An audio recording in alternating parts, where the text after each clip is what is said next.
Doctor Baba Saheb Ambedkar open university.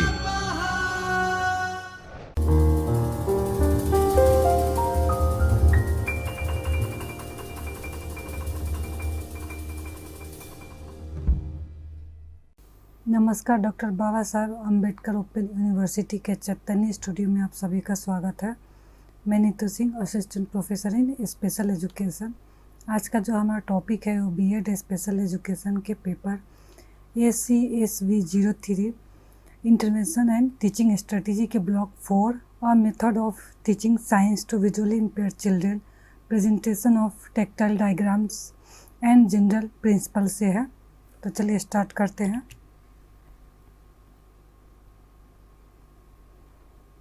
प्रस्तावना। दृष्टिबाधित बच्चों की शिक्षा में समय के साथ निरंतर परिवर्तन होते रहे हैं।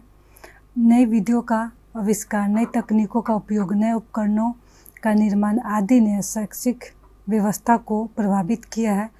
विकलांगों की शिक्षा को आमतौर पर अस्वीकार कर दिया जाता था, उपेक्षित कर दिया जाता था और इसे सामाजिक कल्याण या सरकार या अन्य संस्थाओं की जिम्मेदारी माना जाता था। राष्ट्रीय शिक्षा नीति 1986 ने अपने कार्यक्रमों में विकलांगों के शिक्षा के स्थान पर विशेष शिक्षा के महत्व पर प्रकाश डाला है। तो जैसे जैसे साइंस ने तरक्की ली है, उसी तरह से जो स्पेशल चाइल्ड है उनके पढ़ाने के लिए बहुत सारे नई TLM, नई नई तकनीकों का उपयोग किया जाता है ताकि उनको हम ऑलमोस्ट सारे सब्जेक्ट वो आसानी से पढ़ा सके और उनको भी पढ़ने में और सीखने में कोई कठिनाई ना हो। यह अच्छी तरह से स्थापित है कि विशेष और एकीकृत स्कूलों में अधिकांश दृष्टिबाधित बच्चों को विज्ञान की शिक्षा प्रदान नहीं की जाती।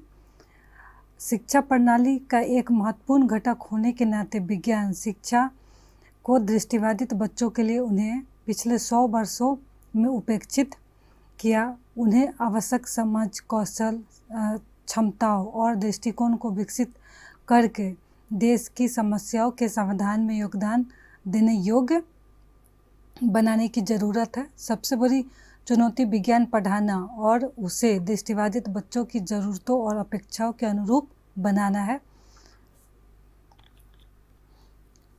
फिर शब्द प्रयोगों की परिभाषा। अगर विज्ञान शब्द हम प्रयोग में लाते हैं तो उसका क्या मतलब होता है? विज्ञान प्रयोग के साथ अवलोकन का योग है एक अंतहीन श्रृंखला जिसके फलस्वरूप अवधारणाओं एवं सिद्धांतों का निर्माण होता है।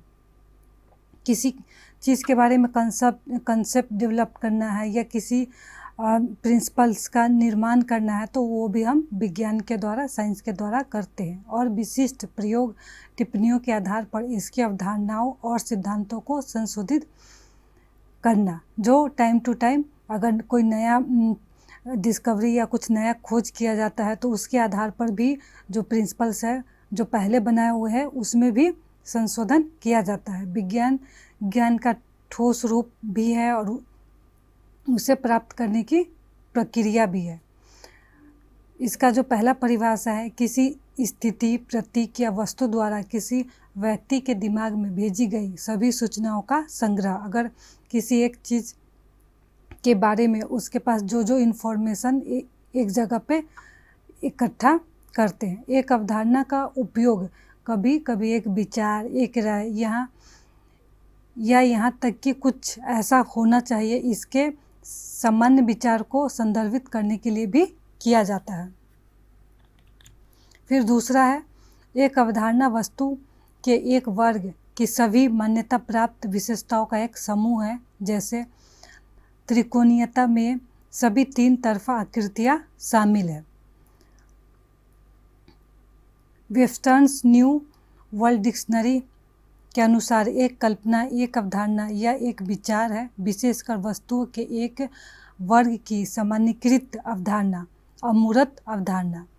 विजुअल इम्पेयरमेंट, यह दृष्टि की असामान्यता या कोई नुकसान या हानि है, चाहे वह शारीरिक, संरचनात्मक, ढांचा या क्रियात्मक हो।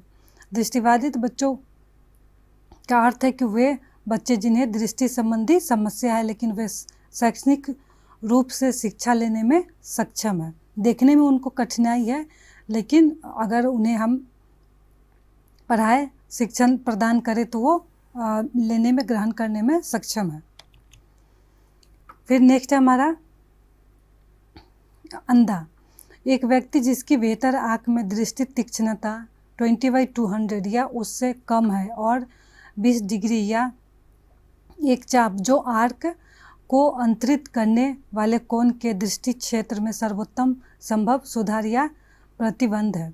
तो ये हमारा जो ब्लाइंड का डिफिनेशन है वो है। दृष्टि तीव्रता, दृष्टि तीक्ष्णता आमतौर पर केंद्रीय दृष्टि को दर्शाता है।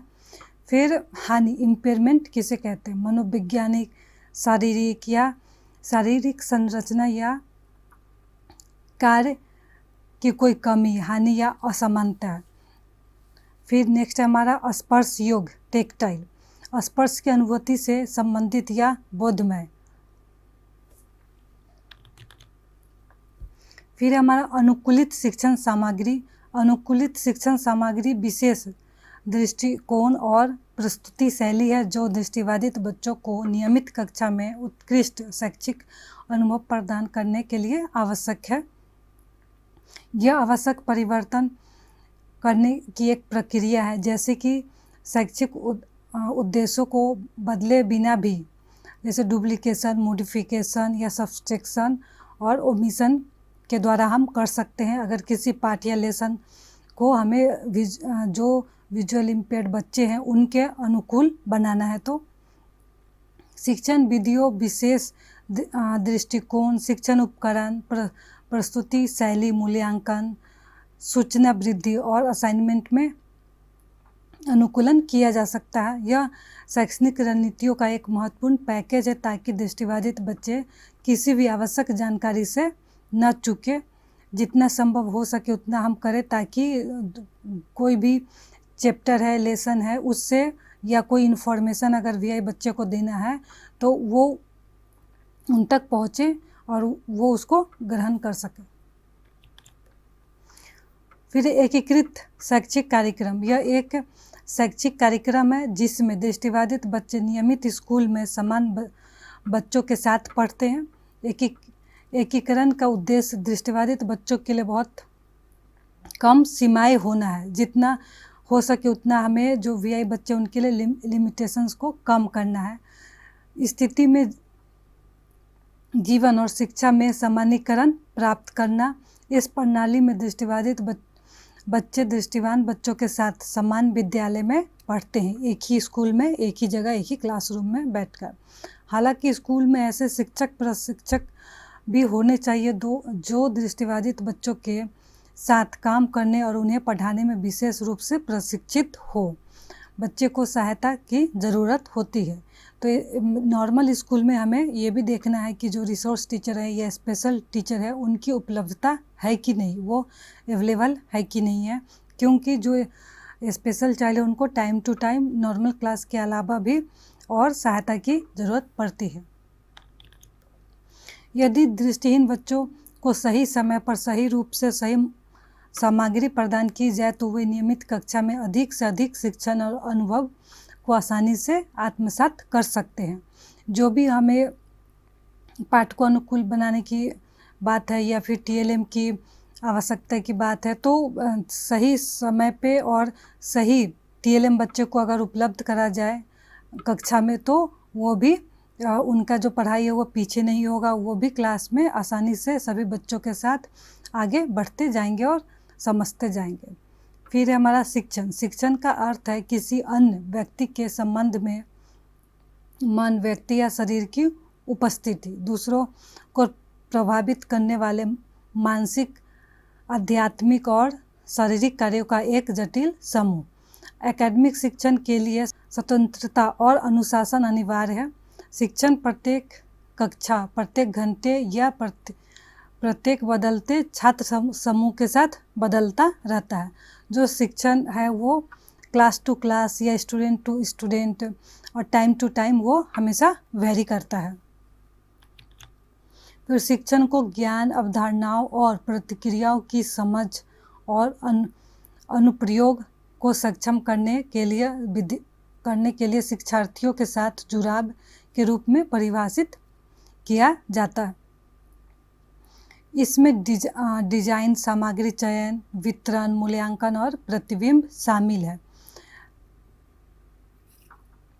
शिक्षक को न केवल विषय वस्तु के ज्ञान की आवश्यकता होती है, बल्कि यह ज्ञान भी होता है कि छात्र कैसे सीखते हैं और उन्हें सक्रिय शिक्षार्थियों में कैसे परिवर्तित किया जाए, कि बच्चे को हमें किस तरह से कौन सा पाठ पढ़ाना है, उसके लिए क्लासरूम में कैसा इन्वायरमेंट बनाना है, या जो TLM हम इस्तेमाल करें वो कैसा होना चाहिए, बच्चे को उस पाठ में इंटरेस्ट हो, मज़ा आए, उस तरह उसका भी हमें ध्यान रखना है कि बच्चे किस तरह से सीखेंगे, क्योंकि सबका सीखने का और सिखाने का भी तरीका अलग अलग होता है।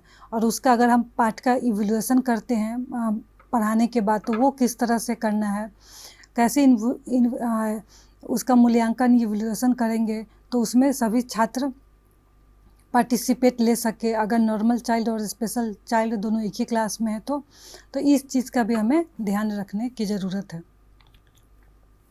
फिर हमें विज्ञान शिक्षण।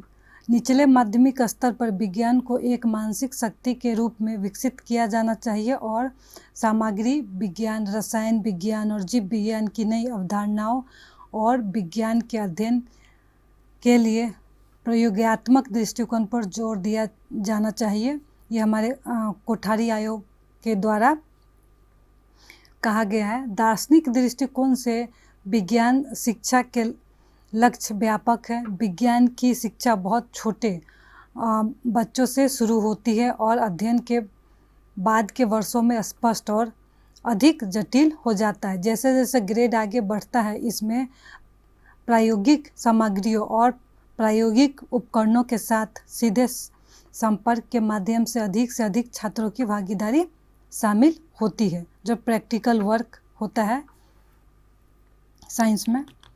फिर नेक्स्ट हमारा उद्देश्य। दृष्टिबाधित बच्चों के संबंध में निम्नलिखित उद्देश्यों को समझना चाहिए। पहला है हमारा विज्ञान शिक्षा का महत्व। विज्ञान या साइंस का शिक्षा हमें बच्चों को क्यों देना चाहिए, इसकी क्या ज़रूरत है, किस तरह से हम दे सकते हैं। दूसरा है दृष्टिबाधित बच्चों को विज्ञान पढ़ाने की विधियाँ एवं प्रारूप को समझना। VI बच्चे हैं तो उसको हम किस तरह से उस सब्जेक्ट को मॉडिफाई या सब्स्टिट्यूट कर सकते हैं उनको पढ़ाने के लिए। फिर तीसरा है प्राकृतिक पर्यावरण की समझ विकसित करना। चौथा हमारा आवश्यक संशोधनों के साथ स्पर्श से संबंधित दृष्टि उन्मुख अवधारणाओं को आरेखीय और वस्तु रूप में तैयार करना। जो VI बच्चे उनके लिए टेक्टाइल मैप, जो भी हम साइंस में डायग्राम बनाते हैं, तो उसको हम किस तरह से टेक्टाइल डायग्राम के रूप में बनाएं, ताकि VI बच्चों को उस डायग्राम को उसके अगर लेवल करते हैं तो उसके नाम को ब्रेल में लिख के, ताकि उनको वो डायग्राम समझने, पढ़ने और टच करके वो फील करके उसके बारे में जान सके। फिर हमारा वैज्ञानिक जानकारी, आलोचनात्मक मूल्यांकन और रचनात्मक कार्यों के बारे में व्यवस्थित सोच विकसित करना। फिर रासायनिक, ब्रेल अंकन आदि वैज्ञानिक अवधारणाओं में प्रयोगों की भूमिका का वर्णन करना। फिर कुशल उपयोग, बनावट, कपड़ा, भागों आदि में अंतर करने की कौशल विकसित करना। अगर अलग अलग टेक्सचर बच्चों को पता है तो वो टच करके किस तरह का है, कैसा है, अगर बनावट उसका कैसे है, उसमें वो डिफ्रेंशिएट कर पाएंगे। फिर शिक्षण विधियों, अनुकूलन, सामग्री और उपकरणों का विकास करना। फिर नेक्स्ट हमारा सिद्धांतों और संबंधों की जांच, समस्या समाधान और परीक्षण में रुचि विकसित करना। फिर है रोज़मर्रा के ज़िंदगी में विज्ञान और प्रौद्योगिकी के अनुप्रयोग के महत्व और सराहना को विकसित करना, कि हमारे जो डेली लाइफ है उसमें किस तरह से विज्ञान और जो टेक्नोलॉजी है उसका महत्व है या हम इस्तेमाल करते हैं उसको भी विकसित करना। फिर हमारा बच्चों में सच तथ्यों को महत्व देने, खुले दिमाग रखने, दूसरों के विचारों को ध्यान से सुनने और सच के आधार पर निर्णय लेने की क्षमता विकसित करना। जो फैक्ट है उसको महत्व देना है, उस और दूसरे के राय को भी यहाँ पे समझना है वो क्या कहना चाह रहे हैं, और जो प्रूफ है उसके आधार पर निर्णय लेना, डिसीजन लेना। फिर है दृष्टिबाधित बच्चों को स्वयं विज्ञान के सिद्धांतों की खोज और अनुभव के लिए प्रशिक्षित और प्रोत्साहित करना। हमारा लास्ट है सभी विज्ञान कार्यक्रमों में दृष्टिवान और दृष्टिबाधित बच्चों को एकीकृत करना। अगर साइंस से रिलेटेड कोई एक्टिविटीज़ हो रहा है, कोई प्रोग्राम हो रहा है, तो वहाँ पे हमें दोनों बच्चे को, जो वीआई बच्चे हैं, नॉर्मल बच्चे हैं, दोनों को जितना संभव हो सके उनको पार्टिसिपेट कराना, और ताकि उनमें भी रुचि आए, और उनमें अगर रुचि नहीं है तो उनमें रुचि हम कैसे डेवलप कर सकते हैं एज अ टीचर, वो भी ध्यान में रखने वाली बात है, और उस पर हमें प्रयास करना है और कार्य करना है। फिर है विज्ञान शिक्षा के उद्देश्य। समाज में एक आम धारणा है कि दृष्टिबाधित बच्चे वंचित थे और उन्हें अपनी उच्च शिक्षा के लिए विज्ञान को एक विषय के रूप में चुनने की अनुमति नहीं थी। विज्ञान शिक्षा के वास्तविक लक्ष्य बच्चे के वैचारिक कौशल, अवधारणाओं और वैज्ञानिक तरीकों के प्रति दृष्टिकोण का विकास करना। यदि कौशल विकसित नहीं किया गया तो दृष्टिबाधित बच्चों के दैनिक अभ्यास के लिए विज्ञान निरर्थक हो जाता है। कि साइंस से रिलेटेड अगर कुछ भी हमारे जो डेली लिविंग है उसमें अगर कुछ इस्तेमाल हो रहा है तो उनको पता नहीं चलेगा, उनको उसके बारे में जानकारी नहीं होगी। एक अच्छी वैज्ञानिक प्रक्रिया किसी को तार्किक निष्कर्ष निकालने, कार्रवाई के असंभावित विकल्पों की जांच करने और उचित सिफारिशों सुझाने में मदद करती है। तो इस तरह इसलिए हमें जो साइंस का जो शिक्षण है वो वीआई बच्चे को भी प्रदान करना चाहिए। फिर एक व्यक्ति का शारीरिक कल्याण और मानसिक स्वास्थ्य के बीच संबंध को समझने में भी मदद मिलती है। पहली कक्षा से ही स्कूलों में माप में सटीकता की आदतें और दृष्टिकोण विकसित होने लगते हैं, खासकर उपकरणों और सामग्रियों के उपयोग में। मानव दर्शन के एक भाग के रूप में वैज्ञानिक दृष्टिकोण बनाने का संपूर्ण विचार बहुत ही महत्वपूर्ण हो गया है। विज्ञान मनुष्य में बौद्धिक प्रामाणिकता पैदा करना चाहता है। फिर हमारा दृष्टिबाधित बच्चों को पढ़ाने की विधियाँ। साइंस हम किस तरह से वीआई बच्चे को पढ़ा सकते हैं, क्योंकि साइंस अगर हम पढ़ाएंगे तो ही हमें बच्चे को पता चलेगा इवापोरेशन कैसे होता है, अगर बारिश हो रहा है तो वो किस तरह से होता है।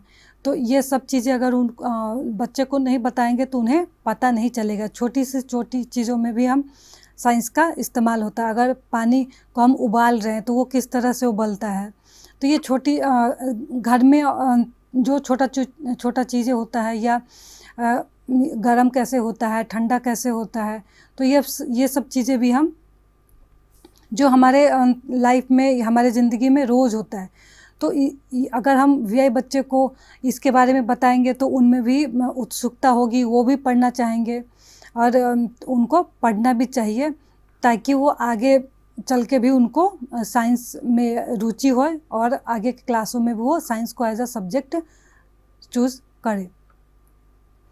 दृष्टिबाधित बच्चों की शिक्षा के क्षेत्र में विशेष शिक्षकों द्वारा इस बात पर सर्वसम्मति से सहमति व्यक्त की गई है कि समान दृष्टि वाले बच्चों के लिए उपयोग की जाने वाली विधियों को कुछ सटीक और सही संशोधन के साथ दृष्टिबाधित बच्चों पर भी लागू किया जा सकता है। व्यवहारिक कौशल का विकास और व्यक्ति का अपने वातावरण के साथ निरंतर संपर्क विज्ञान अवधारणाओं की समझ को बहुत प्रभावित करता है।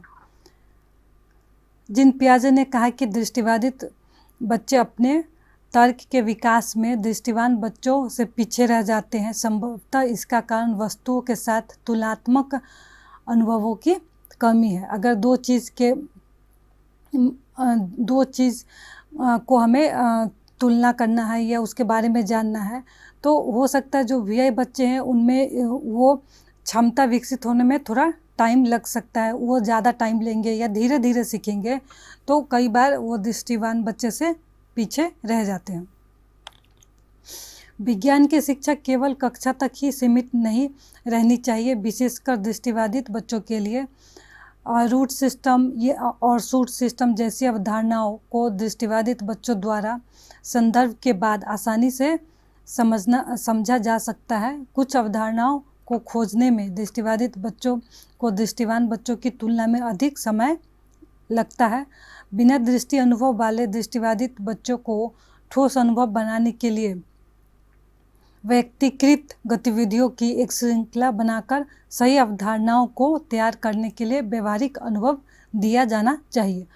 जितना ज़्यादा हो सके उतना ज़्यादा हमें वीआई बच्चों का जो है वो उन्हें खुद से करके, फील करके, टच करके या उनको हाथों में दे के उनके मदद के लिए हम वहाँ पे रहें, लेकिन उनसे कराना चाहिए ताकि वो उनका कंसेप्ट भी क्लियर होता जाए और वो धीरे धीरे उस चीज़ को सीखे भी।